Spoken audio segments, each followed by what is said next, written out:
All right, so say you're a politician and you're looking for some timeless wisdom on how to build a better society. Hmm. Well, today we're going to dive deep into the world of classical political philosophy Okay. with Aristotle's Politics as our guide. Sounds good. We're going to be exploring his thoughts on ideal societies Okay. and property rights. And believe me, it gets pretty thought-provoking. Well, and what's fascinating about Aristotle's approach is that he doesn't just theorize, Yeah. he analyzes real world examples, Right. like Sparta, Crete, Mhm. and even Carthage to see how different societies tackled these challenges. Exactly. It's like we're getting a crash course in, ancient political experiments. Yeah. So let's start with the big question Aristotle grapples with in politics. Okay. Can a perfect society exist where everyone shares everything? Right. That's the starting point. And it's where Aristotle's critique of Plato's Republic comes into play. Okay. Plato, in his ideal society, imagined a world of complete communal living. Shared property, shared families, the whole 9 yards. Okay, so total unity, Yeah. everyone on the same page, sounds pretty utopian on the surface, right? Right. But Aristotle points out some serious potential downsides. Right, yeah. He argues that this level of unity could actually shrink a city down to the size of a household. Oh, wow. It could blur family ties and make it harder to care for those closest to us. So instead of expanding our circle of care, it could actually make it smaller and more confusing. Exactly. That's not what I would have expected. And that leads us to another potential problem. Yeah. Neglect. If everyone is responsible for everything, then no one feels truly responsible for anything. The classic too many cooks in the kitchen problem. Right. Everyone assumes someone else is handling it. Precisely. And this brings us to the heart of the matter. Okay. Property rights. Okay. Aristotle firmly believed in private ownership, Uh-huh. but with a twist. Got it. He advocated for sharing the use of... Okay, now this is where I need some clarification. What exactly did Aristotle mean by shared use? He believed that while individuals should own property, they should also make its benefits available to the community. Okay. Think about it like this. You own a fruit tree, you benefit from its fruit, but you also allow others to enjoy some of its bounty. So it's about balancing individual ownership with a sense of social responsibility. Right. I can see how that could be a tricky thing to achieve. It definitely requires careful consideration. Aristotle believed this approach fostered a sense of care and incentive. Yeah. When you own something, you're more likely to take good care of it. Right. But sharing the use of your property can also strengthen social bonds and even lead to greater friendship within the community. So it's not just about economics. Right. It's about building a more connected and harmonious society. Exactly. Now let's get into some of those real-world examples Aristotle analyzed. Oh, okay. What can we learn from the Spartans and the Cretans? Both Sparta and Crete had systems that emphasized communal living, Okay. particularly when it came to meals. Uh-huh. They both had a strong focus on military training and shared a warrior ethos. Yeah, Sparta is famous for its warrior culture. Yes. But what about Crete? They're a bit more of a mystery? Crete had a surprisingly similar system, Okay. at least on the surface, but there were key differences, particularly when it came to the role of women. Interesting. Spartan women had a surprising amount of freedom Really? compared to women in other Greek city-states, Wow, okay. which had some interesting consequences for their society. Okay, now that's something I want to hear more about. What did this freedom look like, and how did it impact Spartan society? Spartan women could own property, manage businesses, and even engage in athletic training. This level of autonomy was unheard of in most of ancient Greece. Wow, that is surprising. It seems like they had more rights and freedoms than many women do, even today in some parts of the world. But you said there were consequences. What were they? Aristotle argued that while this freedom empowered Spartan women, it also contributed to a lack of discipline that, in his view, ultimately weakened the city-state. He saw a direct connection between the freedoms women enjoyed and Sparta's eventual decline. So it's a cautionary tale about the potential downsides of unchecked freedom, that even positive changes can have unintended negative consequences if they're not carefully managed. Precisely. It highlights the need for balance in any society, even when it comes to seemingly positive advancements.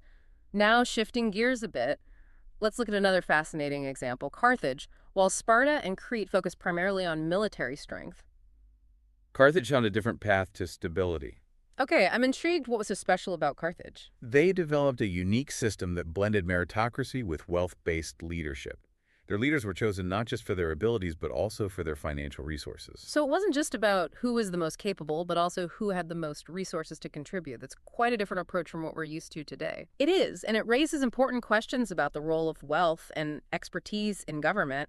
Can wealth, when combined with merit, actually help to stabilize a political system? It's a concept worth considering, even if it challenges our modern sensibilities. It definitely makes you think about the different ways societies have tried to balance power and ensure effective leadership. Now, I can't talk about ancient Greece without mentioning the birthplace of democracy itself, Athens. I bet there's more to their story than what we learn in textbooks. Absolutely. Athenian democracy wasn't simply handed down from the gods. It was shaped by a series of reforms, most notably those implemented by the statesman Solon. Solon, the great reformer. Remind me what he did again.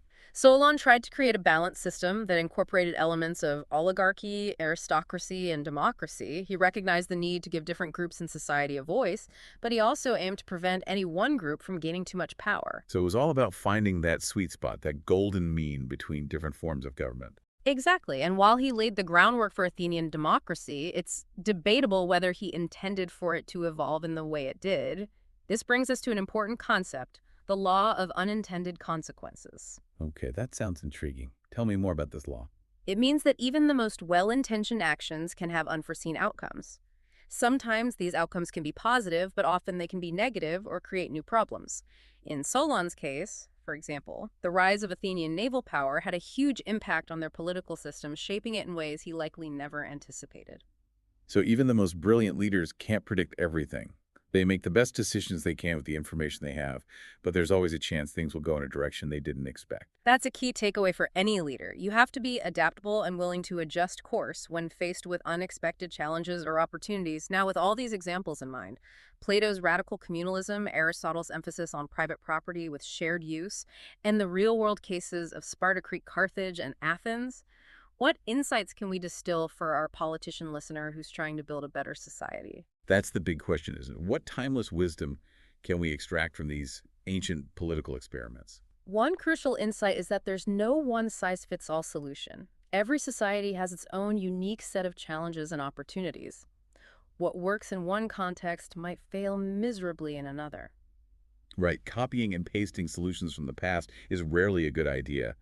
But maybe there are some underlying principles we can apply even if the specific policies need to be adapted to the modern world. Exactly. Take Aristotle's idea of private ownership with shared use. You might not be able to implement a system of communal land ownership in a modern democracy, but you can encourage a culture of sharing and cooperation through different means. I see what you mean. Things like public parks, community gardens, even ride-sharing programs. Yeah. Those are all ways to promote shared use of resources in a modern context. Precisely. And such initiatives can foster a stronger sense of community, reduce our environmental impact, and make resources more accessible to those who need them. It's about finding creative ways to apply ancient wisdom to contemporary problems. Now, what other lessons can we learn from these ancient societies? Another key takeaway is the importance of balance. Think about Sparta. Their singular focus on military strength ultimately led to their downfall. They neglected other crucial aspects of society, like intellectual and artistic pursuits. It's like that saying, all work and no play makes Jack a dull boy. Except in Sparta's case, it made them a vulnerable and one-dimensional society. Right. It reminds us that even strengths can become weaknesses if they're not balanced with other values and priorities.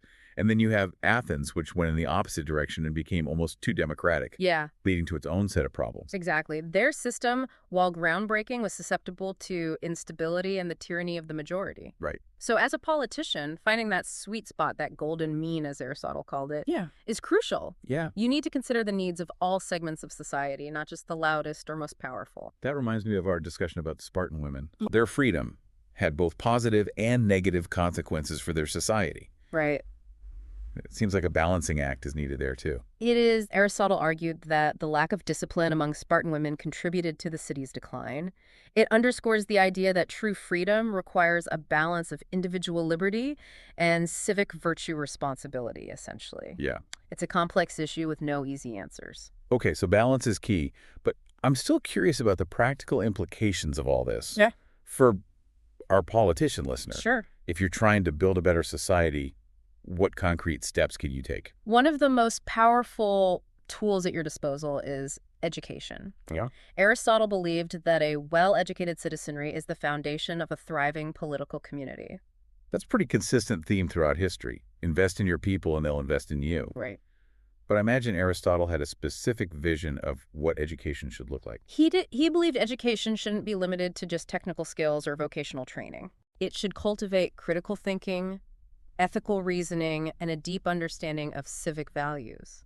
So it's not just about teaching people how to think, but also about helping them develop a strong moral compass and a Exactly. sense of responsibility to their community. You want to cultivate citizens who are engaged, informed, Mm. and capable of making thoughtful decisions about the issues that affect their lives and their society. But let's be realistic. Yeah. Not everyone is going to become a political philosopher or constitutional scholar. True. But everyone can benefit from a basic understanding of how their government works. Right. And what their rights and responsibilities are as citizens. Absolutely. The question then becomes, how do we instill these values in a world that's often more interested in entertainment than enlightenment? It's the age-old challenge, isn't it? Yeah. How do we make these ideas relevant and engaging to people who are bombarded with information and distractions? Well, we can learn something from the ancient Greeks themselves, that they were masters of storytelling, using myths, plays, and even athletic competitions to convey moral and civic lessons. Right, think about the Olympics. They started as a religious festival, but evolved into a powerful way to celebrate physical excellence and national pride. Exactly. Those stories and symbols can have a profound impact on people's values and beliefs. Yeah. So perhaps the key is to find creative ways to connect with people on an emotional level, Okay. to tell compelling stories that inspire them to become active and informed citizens. I like it. It's not about dry lectures or dusty textbooks. Right. It's about making these ideas come alive, about showing people how they connect to their own lives and aspirations. Precisely, after all, politics is ultimately about people, their hopes, their fears, their dreams for a better future. And speaking of the future, there's one final point from Aristotle that's particularly relevant for our politician listener. Okay. He observed that changing laws too quickly can actually weaken the law itself. That's an interesting point. We often think of change as inherently positive, Yeah. but it sounds like there's a need for caution and careful consideration when it comes to changing laws. Absolutely. Stability is important, but so is the ability to adapt to changing circumstances, finding that balance, knowing when to uphold tradition and when to embrace change Yeah. is a crucial skill for any leader. So how do you walk that tightrope? How do you decide when it's time to update the rules and when it's better to stick with the status quo? There's no easy formula, Yeah. but Aristotle would likely advise that any change should be gradual and carefully considered. He believed that laws derive their power from custom and tradition, so sudden or radical shifts can undermine their authority. That makes sense. People are more likely to respect and follow laws that have stood the test of time and that reflect their shared values. It's about building consensus, persuading people that change is necessary and beneficial rather than imposing your will upon them. Yeah. It requires a deep understanding of the needs and values of your society, Right. as well as a knack for communication and persuasion. So it's not enough to have good ideas. Yeah. You need to be able to articulate them effectively and bring people along with you. Precisely, Aristotle understood that politics is as much about rhetoric and the art of persuasion as it is about abstract principles. Well, I think this has been an incredibly insightful deep dive. It's amazing how these ancient ideas about ideal societies and property rights are still so relevant today. Yeah. What would you say to our listener, the politician who's striving to build a better world? I'd say the path to a just and flourishing society is complex. Mhm. There are no easy answers, no guaranteed formulas for success. Right. But by studying the successes and failures of those who came before you, by embracing diverse perspectives, and by staying true to your own values, you can create meaningful change. Absolutely. And remember, as Aristotle taught us, unintended consequences are always a possibility. True. But don't let that fear paralyze you. Be bold, be thoughtful, and never stop learning and adapting. The insights we've explored today from Aristotle and the societies he analyzed are just a starting point. Yeah. There's a vast world of political philosophy out there waiting to be explored. And that's what the deep dive is all about, equipping you with the knowledge and perspectives you need to navigate the complexities of our world. Exactly. Thanks for joining us on this journey. Until next time, happy diving.